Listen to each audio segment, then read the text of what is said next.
लहरतारा सदगुरु कबीर प्राकट्य स्थल में जल जागरूकता के संदर्भ में सेमिनार आयोजित हुआ।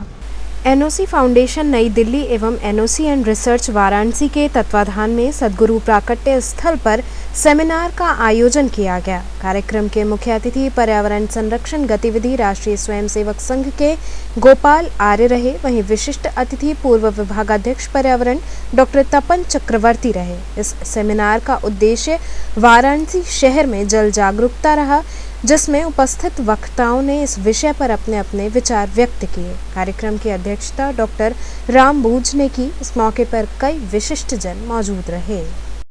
आज ये क्या कार्यक्रम है, किस तरह का बैठक? काशी में हमने सर्वे किया तो यहाँ की पहले जो सर्वे हुआ था वो इनविस ने किया था और रिसर्चगेट ने किया था। काशी पे अभी कुछ प्रोग्राम ऐसे हुए थे जो काशी को पानी से पूर्ण करने के लिए चल रहे थे। हमारा सर्वे पिछले 6 महीने में जो हुआ उसमें हमने देखा कि 30,000 इंडस्ट्रियाँ पानी खींच रही हैं। भूजल भरण पे कोई कार्य नहीं हो रहा है। और काशी का पानी जो पौराणिक है, काशी का पानी जो पौराणिक है वो बिल्कुल गंदा है। पिशाच मोचन में गया आस्था से, वहाँ मैं उम्मीद किया था कि पानी साफ होगा, लेकिन मैंने देखा कि उस समय पितृपक्ष चल रहा था और मैंने देखा लोग घर से पानी का लोटा लेके आए थे और पितृपक्ष को निपटा रहे थे। उसी तरीके से मैं काशी में कबीर मठ आया तो देखा कि कबीर दास जी महान समाज सुधारक, इनकी वाटर बॉडी, इनका जलाशय जहाँ वो प्रकट हुए थे वो इतना गंदा है कि पिछले 25 साल से यहाँ स्लज ही स्लज है। 7 मीटर का स्लज इसमें हमारे रिसर्च में निकल के आया। इसके अलावा यहाँ पे 64 कुंड, 64 कुंड का हमने सर्वे किया। उसमें मैं ये नहीं कहता कि सारे जो है बिल्कुल हो सकते हैं अच्छे बहुत जल्दी, लेकिन अगर क्योंकि माननीय मोदी जी श्री प्रधानमंत्री का लक्ष्य है कि हमारा भारतवर्ष स्वच्छता मिशन 2 के तहत अर्बन कचरे से मुक्त हो जाए। जो अर्बन क्षेत्र है वो कचरे से मुक्त हो जाए, तो कचरा से मुक्त होगा तभी जब पानी शुद्ध होगा। हमारे जलाशय बहुत गंदे हैं। हम काशी में पढ़े हैं, रहे हैं, हमारा परिवार काशी में रहा है।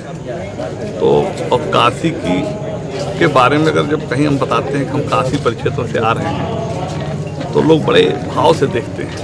आज किस तरह की मीटिंग है? आज एक रिसर्च प्रोग्राम है।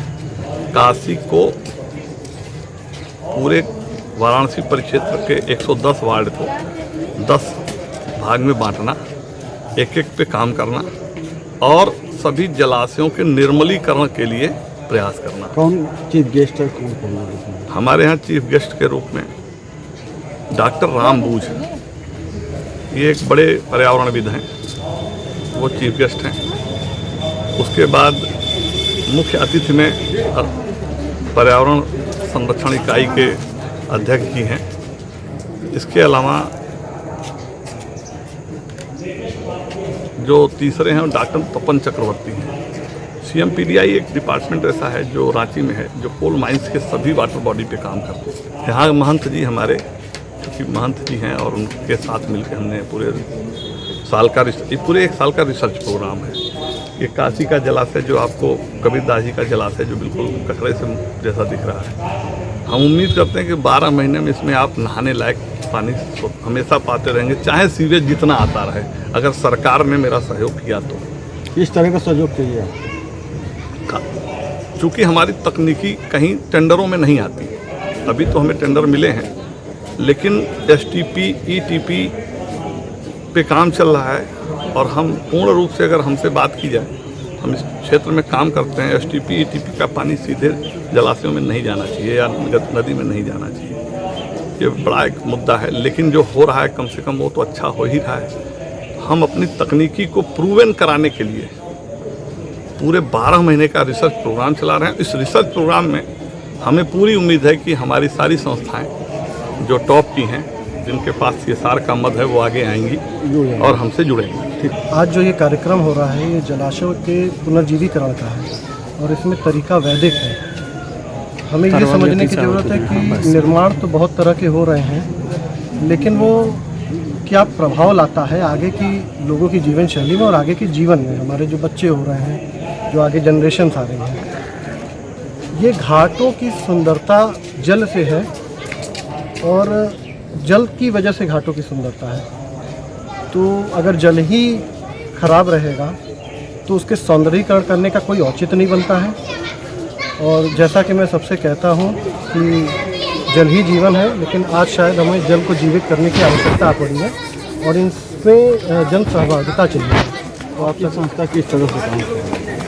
हमारी संस्था एक ट्रस्ट है और इसका मुख्य उद्देश्य है कि इस तरह के जलाशयों के लिए रिसर्च प्रोग्राम करना और आगे असिस्ट करना।